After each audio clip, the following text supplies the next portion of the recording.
ಸ್ಮೃತಿ ಪುರಾಣಾಲಯಂ ಕರುಣಾಲಯಂ ಶಂಕರಂ ಲೋಕಶಂಕರಂ ಶಂಕರಂ ಶಂಕರಾಚಾರ್ಯಂ ಕೇಶವಂ ಬಾದರಾಯಣಂ ಸೂತ್ರಭಾಷ್ಯೌ ಕೃತೌ ವಂದೇ ಭಗವಂತೌ ಪುನಃ ಪುನಃ.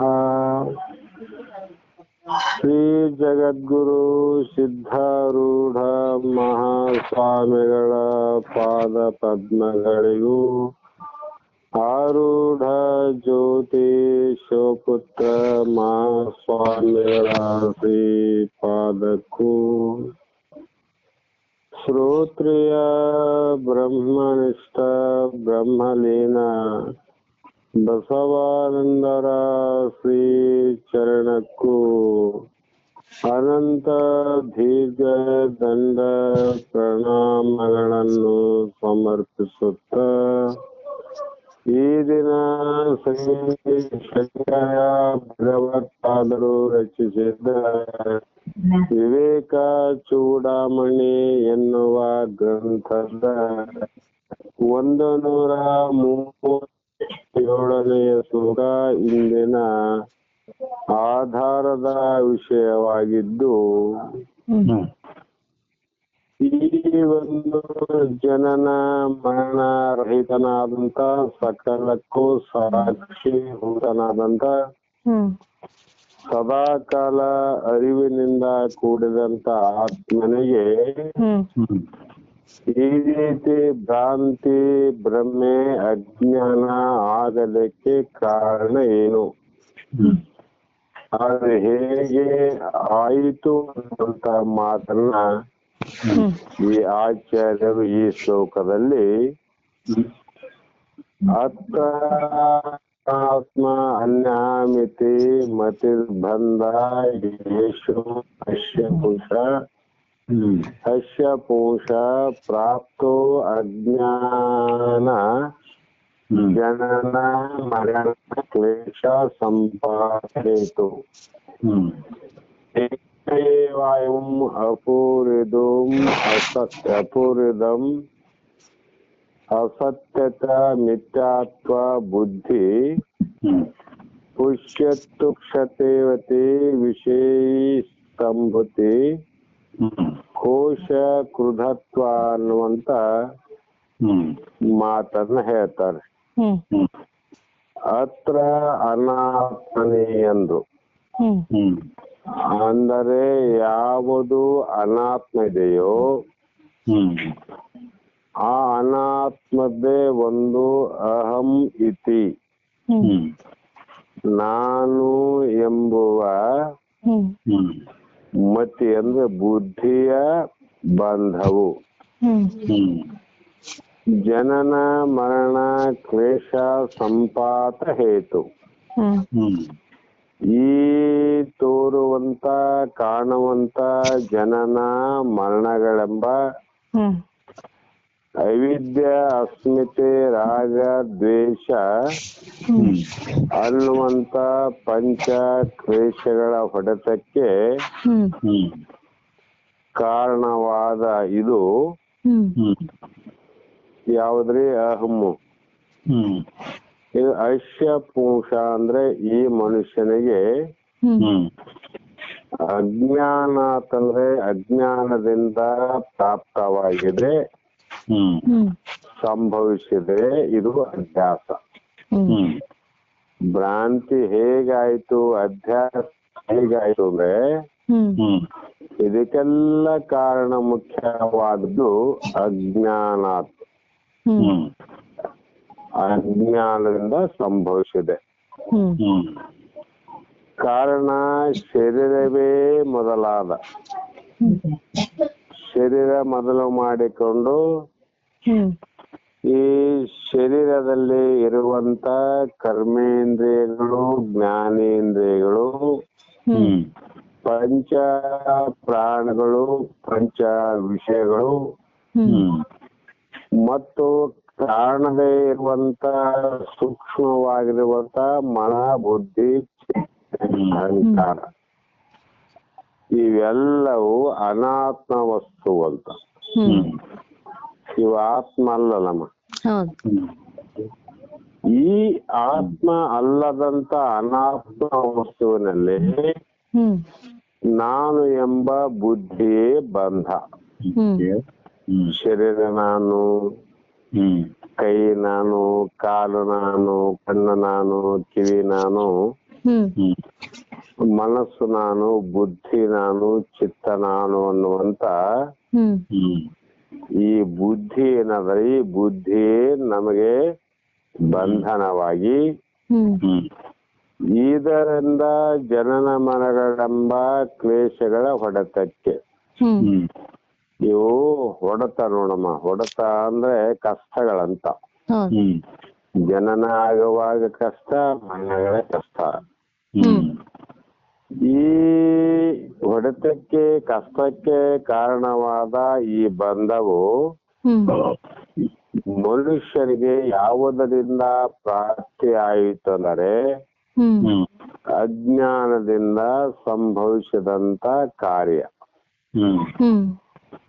ಈ ನಾನು ದೇಹ ನಾನು ಅನ್ನುವ ಅಭಿಮಾನದಿಂದಲೇ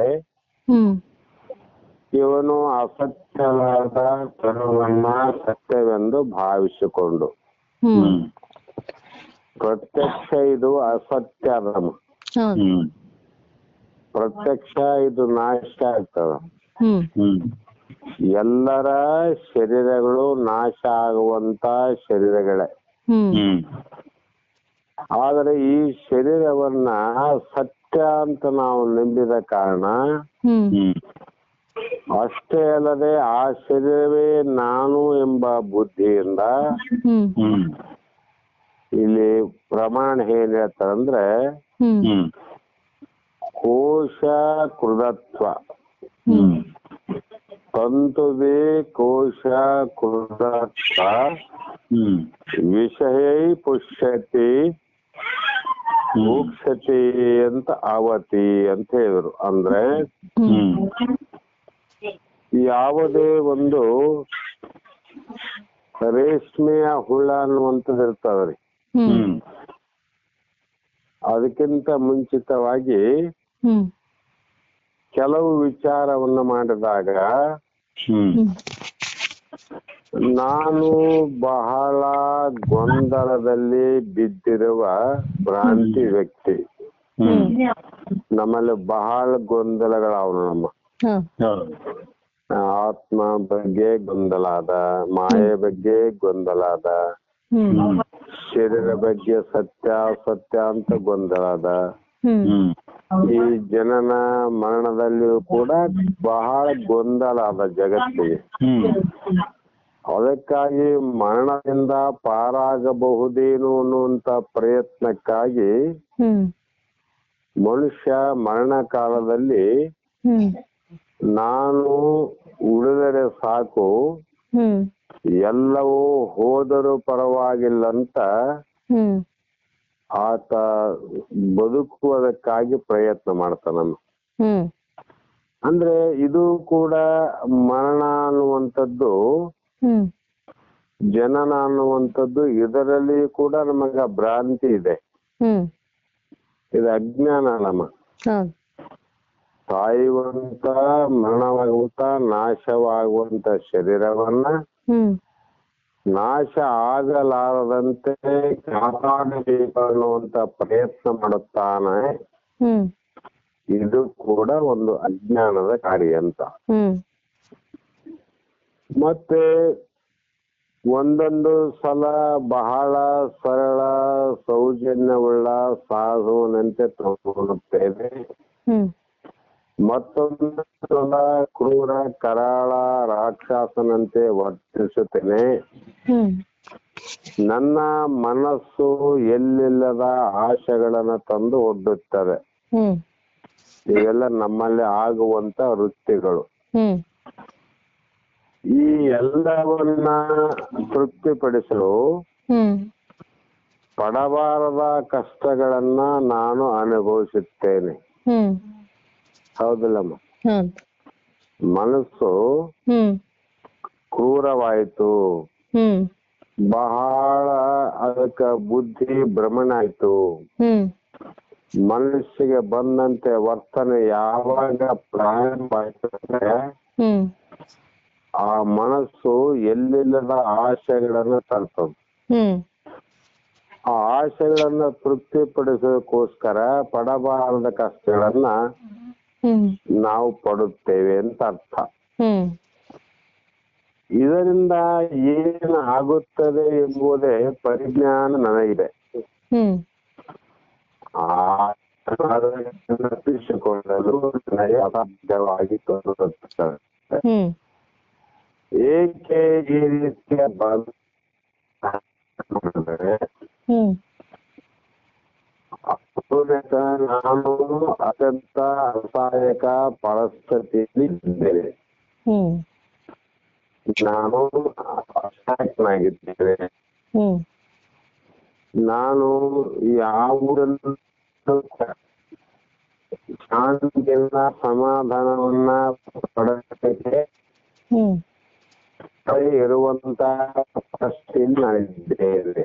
ಹ್ಮ್ ಈ ರೀತಿಯ ಬಂಧಗಳು ಮನಸ್ಸಿನಲ್ಲಿ ಪ್ರಾರಂಭ ಆಗ್ತವೆ. ಹ್ಮ್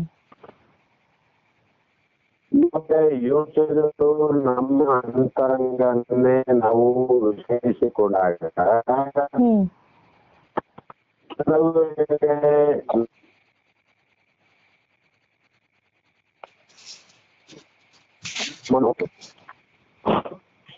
ಯಾರು ಬಾಯಿ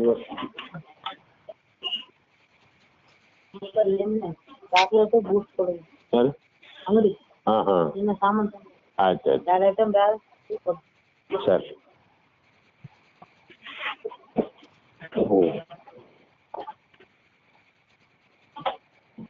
ಹಲೋ ಹಲೋ ಹಾ ಈ ರೀತಿಯಾಗಿ ಮನಸ್ಸಿನಲ್ಲಿ ನಾನಾ ರೀತಿಯ ಕ್ಷೋಭೆಗಳು ಬಂಧನಗಳು ಅಂದ್ರೆ ದುಃಖಗಳು ಉಂಟಾಗ್ತಾವಂತ ಹ್ಮ್ ಕಾರಣ ಹ್ಮ್ ಒಂದೇ ಉತ್ತರ ನಾನು ಆತ್ಮ ತನ್ನ ನಿಜ ಸ್ವರೂಪವನ್ನು ಅರಿಯದೆ ಹ್ಮ್ ನಾನು ಅನಾತ್ಮವೆಂದುಕೊಂಡು ವರ್ತಿಸುತ್ತಿದ್ದೇನೆ. ಹ್ಮ್ ಇದೇ ನನ್ನ ಎಲ್ಲ ಕಷ್ಟ ಪರಂಪರೆಗಳಿಗೂ ಹ್ಮ್ ಯಾಕೆ ಹ್ಮ್ ಹ್ಮ್ ನಮ್ಮ ಸ್ವರೂಪ ನಾವು ಹ್ಮ್ ಅನಾತ್ಮ ವಸ್ತುಗಳು ಬಯಕೆಗಳನ್ನ ಹ್ಮ್ ಅನಾತ್ಮ ವಸ್ತುಗಳ ಆಶೆಗಳನ್ನ ಹ್ಮ್ ನಾವು ತೃಪ್ತಿ ಪಡಿಸಬೇಕು ಅನ್ನುವ ಏಕೈಕ ಉದ್ದೇಶದಿಂದ ಹ್ಮ್ ಸಂಸಾರದಲ್ಲಿ ಜಗತ್ತಿನಲ್ಲಿ ಸಕಲ ಜೀವಿಗಳು ಕೂಡ ಹ್ಮ್ ಬಹಳ ಬಹಳ ಪ್ರಯತ್ನವನ್ನ ಮಾಡಿ ಮಾಡಿ ಮಾಡಿ ಹ್ಮ್ ಕೊನೆಗೆ ಅವರು ದುಃಖದಿಂದ ಬಿಡುಗಡೆ ಆಗಿಲ್ಲ ಈ ಜಗತ್ತಿನಲ್ಲಿ. ಹ್ಮ್ ಇದರಲ್ಲಿ ಬಿಡುಗಡೆ ಆದವರು ಯಾರು ಅಂದ್ರೆ ಹ್ಮ್ ಆತ್ಮನಾದ ನಾನು, ಬ್ರಹ್ಮನಾದ ನಾನು, ಹ್ಮ್ ನನಗೆ ಇವುಗಳ ಸಂಘ ಇಲ್ಲದೆ ಹ್ಮ್ ಇವುಗಳ ಕಾರ್ಯಕ್ಕೆ ಸಾಕ್ಷ್ಯ ರೂಪವಾಗಿದ್ದೇನಂತ ಯಾರು ತಿಳಿದುಕೊಂಡಾರೋ ಹ್ಮ್ ಅವರು ಮಾತ್ರ ಈ ಸುಖ ದುಃಖದಿಂದ ಹ್ಮ್ ಅವರು ಬೇರೆಯಾಗಿ ಬದುಕಲಿಕ್ಕೆ ಸಾಧ್ಯ. ಹ್ಮ್ ಹೀಗೆ ಹ್ಮ್ ಒಂದು ದೃಷ್ಟಾಂತವನ್ನು ವಿಚಾರ ಮಾಡಿದ ಹ್ಮ್ ಮದ್ಯಪಾನ ಮಾಡಿದವನು ಒಬ್ಬ ವ್ಯಕ್ತಿ ಹ್ಮ್ ಆ ಮದ್ಯದ ಅಮಲಿನಲ್ಲಿ ಹ್ಮ್ ತನ್ನ ನೆರಳೇ ತಾನು ಎಂದುಕೊಳ್ಳುತ್ತಾನೆ. ಹ್ಮ್ ಬಿಸಿಲುಗಾಲದಲ್ಲಿ ಮದ್ಯಪಾನ ಮಾಡಿ ನಮ್ಮ ಅಮಲ್ ಏರಿದ ತಾನು ಒಬ್ಬನಿದ್ದಾನ. ಹ್ಮ್ ತನ್ನ ದೇಹದ ನೆರಳನ್ನೇ ತಾನು ಅಂದುಕೊಂಡು ಹ್ಮ್ ಆಗ ಅವನು ಅನುಭವಿಸುವ ಸಂಕಷ್ಟ ಹ್ಮ್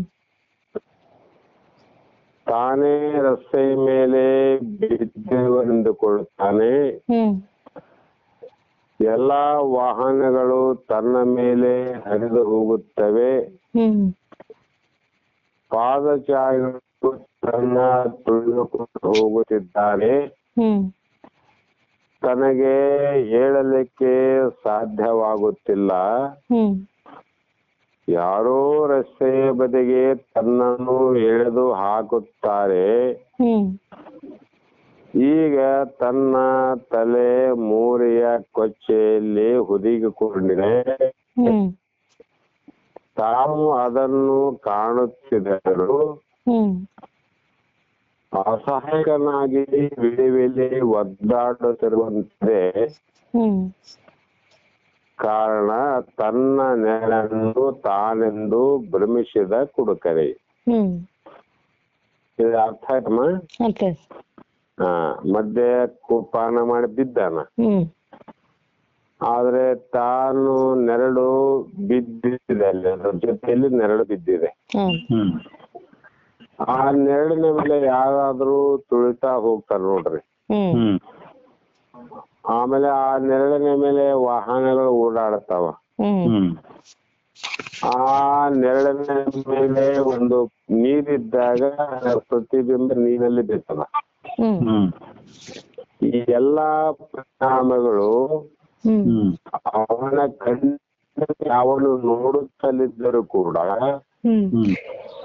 ತಾನೇ ನೆರಳನ್ನ ತಾನೇ ಅಂತ ಭ್ರಮೆಗೊಂಡಾಗ ತನ್ನ ಮೇಲೆ ಗಾಡಿ ಓಡಾಡದಂಗ ಆದವು. ಪಾದಚಾರಿಗಳು ಚಪ್ಪಲಿ ಹಾಕಿ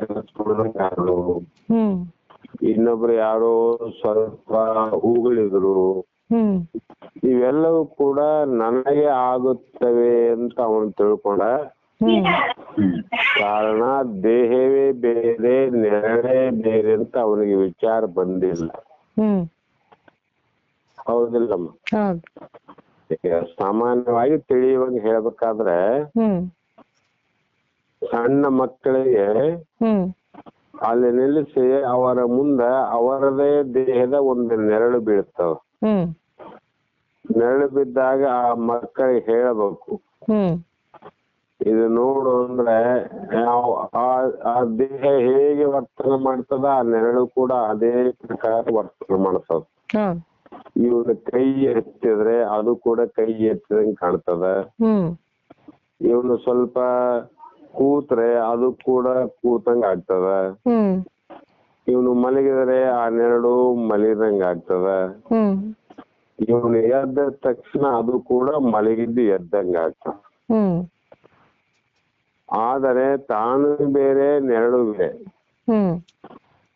ಆದ್ರೂ ಕೂಡ ತನ್ನಂತೆ ಕ್ರಿಯೆಯನ್ನ ಮಾಡ್ತಾನ ನೋಡೋದು. ಆದರೆ ಆ ನೆರಳಿಗೆ ಯಾರಾದ್ರೂ ಬಡಗಿಯಿಂದ ಹೊಡೆದ್ರೆ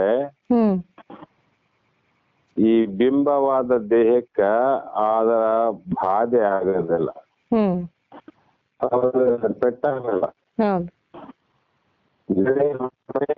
ದೇಹಕ್ಕೆ ಪೆಟ್ಟಾಗಲ್ಲ ಅಂತ. ಯಾಕಂದ್ರೆ ನೆರಳು ತಾನಲ್ಲ, ಆದರೂ ಕೂಡ ತನ್ನಂತೆ ತೋರುವಂತ ಕ್ರಿಯೆಯನ್ನು ಮಾಡ್ತದ.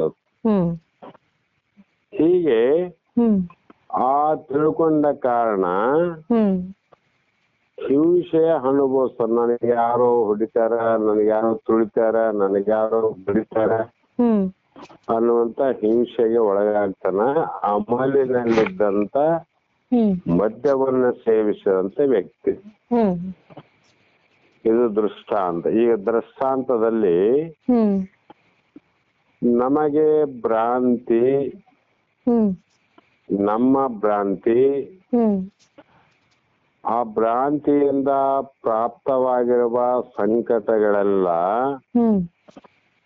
ನಾನು ಅನಾತ್ಮ ಎಂದರೆ, ನಾನು ಅನಾತ್ಮ ಎಂದರೆ ನಾನು ದೇಹಾದಿಗಳೆಂಬ ಭ್ರಮೆಯಿಂದ ಉಂಟಾಗಿರುವುದು. ಏನಮ್ಮ? ನಾನು ಆತ್ಮನಾಗಿದ್ರು ಕೂಡ ಇದು ನೆರಳಿದ್ದಂಗಂತ, ಆತ್ಮನ ಪ್ರತಿಬಿಂಬ ಇದ್ದಂತೆ ದೇಹ. ನಾನು ಬಂಧನದಲ್ಲಿ ಸಿಕ್ಕಿ ಬಿದ್ದಿದ್ದೇನೆ. ನಾನು ಅಲ್ಪ, ಅಜ್ಞಾನಿ ಇತ್ಯಾದಿ ದೋಷ ಭಾವನೆಗಳನ್ನೆಲ್ಲ ನನ್ನ ಭ್ರಾಂತಿ ಜ್ಞಾನದಿಂದಲೇ ಉತ್ಪನ್ನವಾಗಿರುವುದು. ಎಚ್ಚರಾದ ಮನುಷ್ಯನಲ್ಲಿ ಈ ನೆರಳಿಗಾದಂತ ಬಾಧೆಗಳು, ಭ್ರಮೆ ಅವನಿಗೆ ಆಗೋದಿಲ್ಲ. ಮಧ್ಯದ ಅಮಲಿನಲ್ಲಿ ಇದ್ದವನಿಗೆ ಮಾತ್ರ ಈ ರೀತಿ ಆಗ್ತದೆ. ಅದೇ ರೀತಿ ಅಜ್ಞಾನದಲ್ಲಿ ಇದ್ದವನಿಗೆ ಮಾತ್ರ ಈ ರೀತಿ ಭ್ರಮೆ ಆಗ್ತದೆ. ಆ ಭ್ರಮೆಯಿಂದ ಭ್ರಾಂತಿ ಜ್ಞಾನದಿಂದಲೇ ಉಂಟಾಗಿ ನನ್ನ ಈ ದುಃಖಗಳನ್ನ ನಾಶ ಮಾಡಬೇಕಾದರೆ ಏನು ಮಾಡಬೇಕು ಅಂದ್ರೆ ನನ್ನ ಭ್ರಾಂತಿಯನ್ನ ನಿರ್ಮೂಲನೆ ಮಾಡಬೇಕು. ಸರಿಯಾಗಿ ಅವನು ಎಚ್ಚರ ಆದಾಗ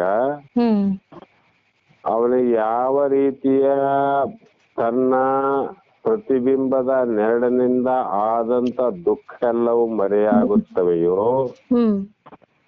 ಯಾಕಮ್ಮ ಈಗ ನಿಶ್ಚಯ ಹಿಡದ ಅವನು ಎಚ್ಚರ ಆಗ್ಯಾನ, ಆವಾಗ ನೆರಳು ನಾನು ಅಂತ ಅನ್ನಂಗಿಲ್ಲ, ದೇಹ ನಾನು ಅಂತಾನ.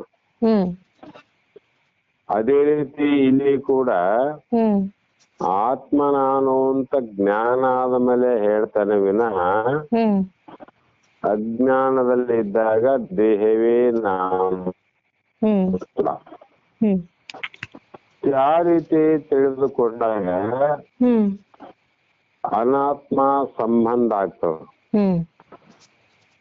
ಈ ಅನಾತ್ಮ ಸಂಬಂಧವನ್ನ ಯಾವಾಗ ತೆಗೆದು ಹಾಕುತ್ತೇವೆಯೋ ಆಗ ನಾನು ಏನಾಗುತ್ತೇನೆಂದ್ರೆ ದೇಹ ನಾನಲ್ಲ, ದೇಹದಲ್ಲಿ ಇರುವ ದೇವ ಪುರುಷನೇ ಆಗುತ್ತೇನೆ. ಅಂದ್ರೆ ದೇವರೇ ನಾನಾಗುತ್ತೇನೆ ಅಂತ ಅರ್ಥ. ಆತ್ಮ ನಾನಾದಾಗ ನನ್ನ ದುಃಖ ಸಂಕಟಗಳೆಲ್ಲ ನಿರ್ನಾಮವಾಗುತ್ತವೆ. ದೇಹ ನಾನಂದಾಗ ಸಂಕಟ ಪ್ರಾಪ್ತಿ ಆಗ್ತಾವ, ದೇಹ ನಾನಲ್ಲ ಅಂದಾಗ ಎಲ್ಲವೂ ನಷ್ಟ ಆಗ್ತಾವ ನೋಡ್ರಿ. ಆವಾಗ ಏನಾಯ್ತು ನನಗಂದ್ರೆ ಬಂಧ ಮುಕ್ತನಾಗುತ್ತೇನೆ. ಈ ಜನನ ಬಂಧ, ಮನ ಬಂಧ, ರಾಗದ ಬಂಧ, ದ್ವೇಷದ ಬಂಧ, ಮನಸ್ಸಿನ ಬುದ್ಧಿಯ ಚಿತ್ತದ ಎಲ್ಲಾ ಬಂಧಗಳು ನಮಗೆ ನಿರ್ನಾಮವಾಗಿ ನಾನು ಪರಿಪೂರ್ಣನಾಗುತ್ತೇನೆ. ಅಷ್ಟೇ ಅಲ್ಲ, ನಾನು ಅಮೃತನಾಗುತ್ತೇನೆ. ಅಮೃತ ಅಂದ್ರೆ ಮೃತನ ಅಲ್ಲದ, ಸಾವು ಹುಟ್ಟುಗಳಿಲ್ಲದೆ ಸದಾ ಕಾಲ ಇರುವಂತ ಆತ್ಮನೇ ನಾನಾಗುತ್ತೇನೆ. ಈ ರೀತಿಯಾಗಿ ಮತ್ತು ಇನ್ನೂ ಹಲವು ರೀತಿ ವಿಚಾರ ಮಾಡಿದಾಗ ಇನ್ನೊಂದು ದೃಷ್ಟಾಂತದಲ್ಲಿ ಕನಸಿನಲ್ಲಿ ತನ್ನ ನಿಜ ಸ್ವರೂಪವನ್ನು ಮರೆತು ಅಲ್ಲಿ ನಡೆಯುವ ಘಟನೆಗಳ ಪರಿಣಾಮವಾಗಿ ಬಹಳಷ್ಟು ದುಃಖದಿಂದ ಪೀಡಿತರಾಗುತ್ತಾರೆ. ಎಲ್ಲೆಮ್ಮ ಕನಸಿನಲ್ಲಿ ಅಥವಾ ಸ್ವಪ್ನದಲ್ಲಿ ಅನಂತ ಸನ್ನಿವೇಶಗಳು ನಡೀತಾವಲ್ಲಿ. ಬರೀ ಒಳ್ಳೆ ಕನಸುಗಳು ಬೀಳಂಗಿಲ್ಲ, ದುಃಖದ ಸ್ವಪ್ನಗಳು ಕೂಡ ಬೀಳ್ತಾವ. ಅವಾಗ ಅಲ್ಲಿ ಬಹಳ ದುಃಖ ಅನುಭವಿಸ್ತಾನ ನಮ್ಮಲ್ಲಿ. ಆದರೆ ಸ್ವಪ್ನದಿಂದ ಎಚ್ಚರವಾದಾಗ ಸ್ವಪ್ನದಲ್ಲಿ ಕಂಡಿದ್ದು ಬರಿಯೇ ಕನಸು ಮಾತ್ರ, ಅದು ನಿಜವಾದದ್ದು ಅಲ್ಲ ಅಂತ ನಮ್ಗೆ ಅನುಭವ ಆಯ್ತು. ಆ ಕೂಡಲೇ ನನ್ನ ದುಃಖಗಳೆಲ್ಲ ಒಂದೇ ಕ್ಷಣದಲ್ಲಿ ಮಾಯವಾಗುವುದು. ಕನಸಿನಲ್ಲಿ ಅನಿಸಿದ ಅದ್ಭುತವಾದ ದುಃಖ ಸಂದರ್ಭಗಳು ಎಚ್ಚರ ತಕ್ಷಣವೇ ಅವೆಲ್ಲ ದುಃಖಗಳು ಮಾಯ ಆಗ್ತಾವಲ್ಲಮ್ಮ. ಅವನ್ನ ಮಾಯ ಆಗಲಿಕ್ಕೆ ಬಹಳ ವರ್ಷ ಬೇಕಾಗಿಲ್ಲ. ಒಂದು ಕ್ಷಣ ಎಚ್ಚರ ಆದ ತಕ್ಷಣ ಅವೆಲ್ಲ ಮಾಯ ಆಗ್ತಾವ. ಅದಕ್ಕಾಗಿ ಕುಡುಕನೊಬ್ಬ ಮಧ್ಯದ ಅಮಲಿನಲ್ಲಿ ಯಾವುದನ್ನು ಏನೇನೋ ಎಂದು ಭಾವಿಸಿ ಭಯದಿಂದ ಭಯದಿಂದ ಅವನಿಗೆ ನಡುಕ ಉಂಟಾಗ್ತಾವ. ಇನ್ನು ಎಷ್ಟೋ ತರಹದ ಮಿಥ್ಯಾ ಕಲ್ಪನೆಯ ಕಷ್ಟಗಳಲ್ಲಿ ಸಿಕ್ಕಿಕೊಂಡು ಅವರು ದುಃಖ ಪಡುವನು. ಮತ್ತು ಹುಚ್ಚನೊಬ್ಬ ತನ್ನ ಉದ್ರಿಕ್ತ ಮನಸ್ಸಿನ ಉಲ್ಬಣ ಪರಿಸ್ಥಿತಿಯಲ್ಲಿ ಕಷ್ಟ ಪರಂಪರೆಗಳನ್ನ ಸೃಷ್ಟಿಸಿಕೊಂಡು ಹುಚ್ಚಾಪಟ್ಟೆ ಕೂಗಾಡುವನು. ಅದರಿಂದ ಅನಂತ ರೀತಿ ಕಷ್ಟಕ್ಕೆ ಈಡಾಗುವನು. ಒಬ್ಬ ಹುಚ್ಚಿರ್ತಾನಮ್ಮ ಅವನು. ಆ ಹುಚ್ಚನಲ್ಲಿ ಅವನ ಮನಸ್ಸಿನಲ್ಲಿ ಬುದ್ಧಿಯಲ್ಲಿ ಹಿಂದಿನ ಅನೇಕ ಘಟನೆಗಳು ಉತ್ಪತ್ತಿಯಾಗಿ ಆ ಪರಿಸ್ಥಿತಿಯಲ್ಲಿ ತನ್ನಷ್ಟಕ್ಕೆ ತಾನೇ ಕಷ್ಟಗಳನ್ನ ಸೃಷ್ಟಿ ಮಾಡ್ಕೊಂತಾನವನು. ಹಿಂದಿಂದು ಯಾವ್ದಾವ್ದೋ ಘಟನೆಯನ್ನ ಸೃಷ್ಟಿ ಮಾಡ್ಕೊಂಡು ಅವನು ಯಾರ್ಯಾರಿಗೋ ಏನೇನೋ ಬೈತಿರ್ತಾನ, ಯಾರ್ಯಾರಿಗೋ ಏನೇನೋ ಅಂತಿರ್ತಾನ. ನನಗ ನೀನು ಹೀಗೆ ಮಾಡಿದ್ದಿ, ನೀನ್ ಹೀಗೆ ಮಾಡಿದ್ದಿ ಅಂತ ಒಬ್ಬನೇ ಮಾತಾಡ್ತಾ ಅವನ ಅನಂತ ರೀತಿ ಕೂಗಾಡ್ತಾನಮ್ಮ. ಯಾಕೆಂದ್ರೆ ಹುಚ್ಚ ಅಂತ ಅವನು. ಅದೇ ರೀತಿ ನಾನು ಪರಮಾತ್ಮ ಸ್ವರೂಪವೆಂಬುದನ್ನು ಮರೆತು ಹುಚ್ಚಗ ನಾನು ಯಾರೆಂಬ ಜ್ಞಾನ ಇಲ್ಲ ಮಾಡಿ. ಅದಕ್ಕಾಗಿ ಅಜ್ಞಾನಿಗೆ ನಾನು ಪರಮಾತ್ಮ ಸ್ವರೂಪನೆಂಬುದನ್ನು ಜ್ಞಾನ ಇಲ್ಲ, ಮರೆತು ಬಿಟ್ಟಾನ ಅವನು. ಆ ಹುಚ್ಚುತನದಿಂದ ಅನಂತ ರೀತಿ ಕೂಗಾಡಿ ಕಷ್ಟಗಳನ್ನು ತಂದುಕೊಂಡಂತೆ. ಮತ್ತೆ ಕೆಲ್ಸಕ್ಕೆ ಬರಲಾದ ಮಾತಾಡ್ತಾ ಇದ್ದಾರೆ ಜನ ಸುಮ್ನೆ ಇರ್ತಾರ. ಅವನಿಗೆ 4 ಏಟು ಬಡಿತಾರ, 4 ಏಟು ಹೊಡಿತಾರ. ಅದಂತ ಕಷ್ಟಗಳನ್ನ ಅನುಭವಿಸ್ಬೇಕಾಯ್ತು. ಅದಕ್ಕೆ ನಮ್ಮ ಸ್ವರೂಪವನ್ನು ನಾವು ಮರೆತು ಅಜ್ಞಾನದಿಂದ ಶರೀರಾದಗಳೇ ನಾನೆಂದುಕೊಂಡು ಎಲ್ಲಾ ಕಷ್ಟಗಳನ್ನ ದುಃಖಗಳನ್ನ ರಾಶಿಯಾಗಿ ಕೊಡುತ್ತಾ ಅವುಗಳ ಒತ್ತಡ ಹೆಚ್ಚಾದಂತೆ ನನಗೆ ದಿಕ್ಕು ತೋಚದೆ ದುಃಖಕ್ಕೆ ಒಳಗಾಗುತ್ತೇವೆ. ಇದು ನನ್ನ ಅಜ್ಞಾನದಿಂದ ನಾನಾಗಿ ಸೃಜಿಸಿಕೊಂಡ ಒಂದು ನರಕ ಅಂತ. ನರಕ ಎಲ್ಲಿರಮ್ಮಂದ್ರೆ ನಾವಾಗಿ ಸೃಷ್ಟಿ ಮಾಡಿಕೊಂಡದ್ದು. ಯಾರು ಸೃಷ್ಟಿ ಹುಚ್ಚನಿಗೆ ಯಾರು ಸೃಷ್ಟಿ ಮಾಡ್ಯಾರಮ್ಮ? ತನ್ನಷ್ಟಾನೇ ಸೃಷ್ಟಿ ಮಾಡ್ಯಾರ. ಅದರಂತೆ ನಮ್ಮಷ್ಟಕ್ಕೆ ನಾವೇ ಸೃಷ್ಟಿಯನ್ನ ಮಾಡಿಕೊಂಡು ನರಕವನ್ನ ಅನುಭವಿಸಿ ಅದಕ್ಕಾಗಿ ನಾನು ಬೇರೆ ಯಾರನ್ನು ದೂಷಣೆ ಮಾಡುವಂತಿಲ್ಲ. ನಾವ್ ಹೇಳ್ತೀವಿ ಪ್ರಪಂಚ ದುಃಖ ಆಯ್ತು, ಇವರಿಂದ ದುಃಖ ಆಯ್ತು, ಅವರು ಸರಿ ಇಲ್ಲ, ಇವರು ಸರಿ ಇಲ್ಲ ಅಂತ ಹೇಳ್ತಕ್ಕಂತ ಮಾತು. ಆದ್ರೆ ಆತ್ಮಜ್ಞಾನದಲ್ಲಿ ಈ ದೇಹ ಅಭಿಮಾನ, ತಾನಲ್ಲದ ದೇಹ ತನ್ನದಲ್ಲದ ದೇಹದ ಮೇಲೆ ಅತಿ ಮೋಹ ಮಮಕಾರ ಮತ್ತು ಅದರ ರಕ್ಷಣೆಗಾಗಿ ಶತಪ್ರಯತ್ನ ಮಾಡಬೇಕು ಏನಾಗಿದೆ ಅಂದ್ರೆ ಹ್ಮ್ ನಮ್ಮನ್ನ ನಾವೇ